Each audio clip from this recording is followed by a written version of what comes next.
আল্লাহর কাছে শুকরিয়া আদায় করি যে আল্লাহ আমাকে এখানে সেবা করার সুযোগ দিয়েছে। তারপরেও আল্লাহর কাছে ক্ষমা চাই যে যেটুকু সেবা দেওয়া দরকার হয়তো আমি সেবা দিতে পারি নাই। যে এইবার আমরা যে হজ ব্যবস্থাপনাটা আমরা করেছি, আমরা কিন্তু সময় কিন্তু খুবই কম পেয়েছি। ফেব্রুয়ারি মাসে 12 তারিখে নির্বাচন হয়েছে।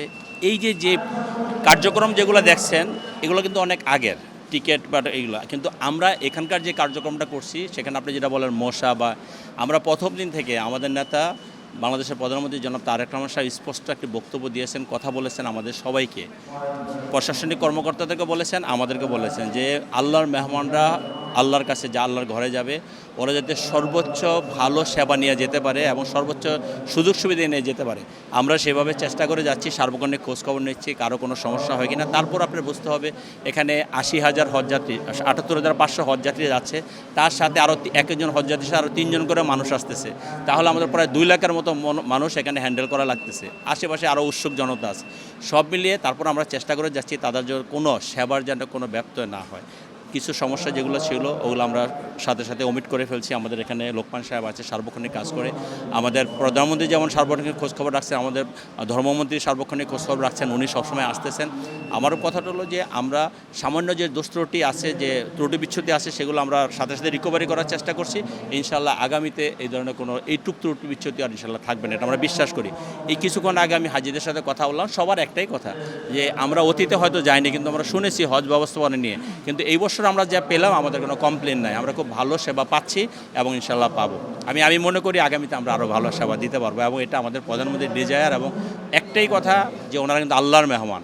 আল্লাহর মেহমানদের সাথে যদি কেউ কোনো রকম অবিবেচক শুভ কাজ করে সেটা আল্লাহ প্রদত্ত যেমন শাস্তি হবে, দুনিয়াতেও আমরা যারা সব কর্মকর্তা আছে বা আমরা যারা রাজনীতি কর্মীরা আছি আমাদের সেভাবে শাস্তি দেওয়া হবে। কাজেই শাস্তির বড় কথা না, আমরা সবাই সেবা দিতে চাই, সেবা করতে চাই। তো আল্লাহর কাছে শুকরিয়া আদায় করি যে আল্লাহ আমাকে এখানে সেবা করার সুযোগ দিয়েছে। তারপরেও আল্লাহর কাছে ক্ষমা চাই যে যেটুকু সেবা দেওয়া দরকার হয়তো আমি সেবা দিতে পারি নাই। তবে ইনশাল্লাহ এই বছর যাই দেখলেন আগামী বছর দেখবেন যে লোকাল প্রতিনিধি হিসাবে আমার সেবার পরিমাণটা কতটুকু ইনশাল্লাহ এটা আমি দেখাবো মানে কি আমি এটা করব। কারণ আমাদের এলাকায় যেহেতু সারা বাংলাদেশ থেকে কোথায় যান, আশকোনা হাজি ক্যাম্পে যায়। আশকোনাটা কোথায়? ঢাকা 18-তে।